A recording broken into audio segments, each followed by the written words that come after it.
Hey you guys, we're back. I hope you enjoyed our last scene. Right now I want to bring to you my Angel's Moment. This time I'm going to talk to you about confrontation versus retaliation. A moment, probably a few shows before I talked to you about confronting without offending. So now I want to talk to you about the difference between confrontation and retaliation. So the word confrontation, like the word diet, has truly gotten a really, really bad rap. Most of us associate the word diet with weight loss, hunger, and giving up your favorite foods. However, a diet is simply a plan of eating. Some diets are designed for weight gain, complexion clearing, and a host of positive objectives. They are all types of diets. And so it is with the word confrontation. To begin, you have to change your mindset about confrontation and embrace the concept that you will encounter in subsequent chapters. You must abandon any negative, preconceived ideas about confrontation and focus on the true definition of the word. For starters, the prefix, the word con, means together or with, and the root word fron means face, to stand or meet face to face. Simply put, the word confrontation means the act of coming together face to resolve an issue. So suppose you and another person are in a conflict and you're sitting at a table and that other person just keeps hitting your foot or your leg without knowing. She's thinking she's resting her foot against the table base and has no idea that she's causing you any discomfort or aggravation. To retaliate would be to kick her back. To confront her would be to say, "You may not be aware of it, but you're kicking my leg." Which way sounds better to you? The confrontation piece of telling her, "Hey, you don't know you're kicking me," or the retaliation piece of just kicking her?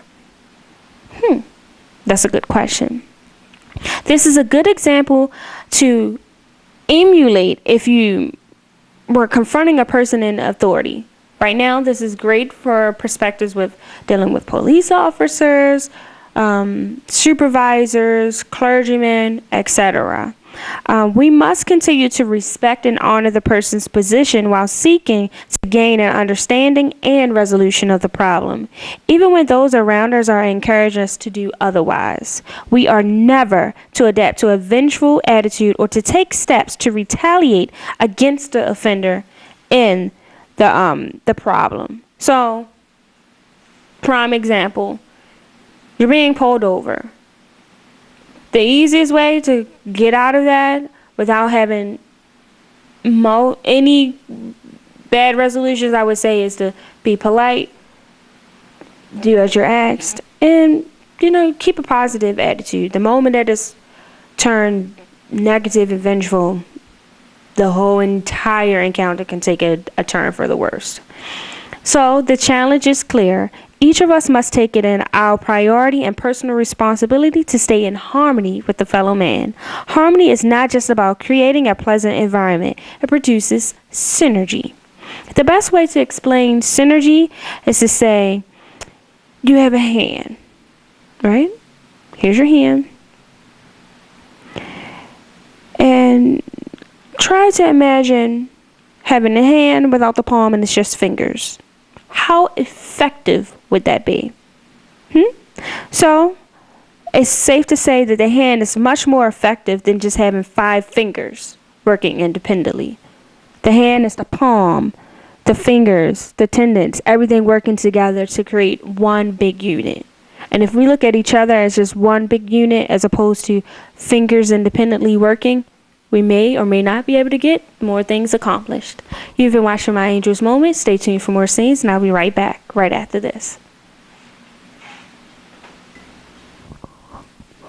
Hey you guys, we're back, and I want to bring to you another Angel's Moment.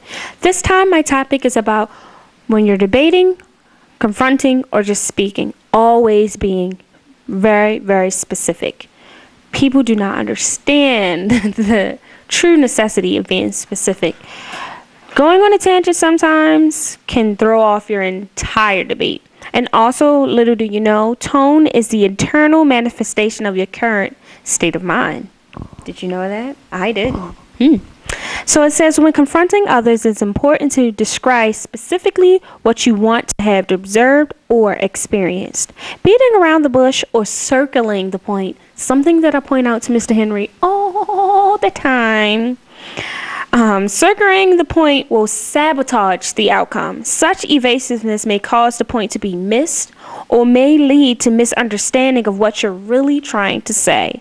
If you are confronting someone about their flirtatious behavior, it's not sufficient to tell her to use more wisdom around another woman's husband or anything like that. You need to say, hey, I'm sure you meant no harm, but it is very inappropriate for you to straighten such and such tie the way you did on Sunday.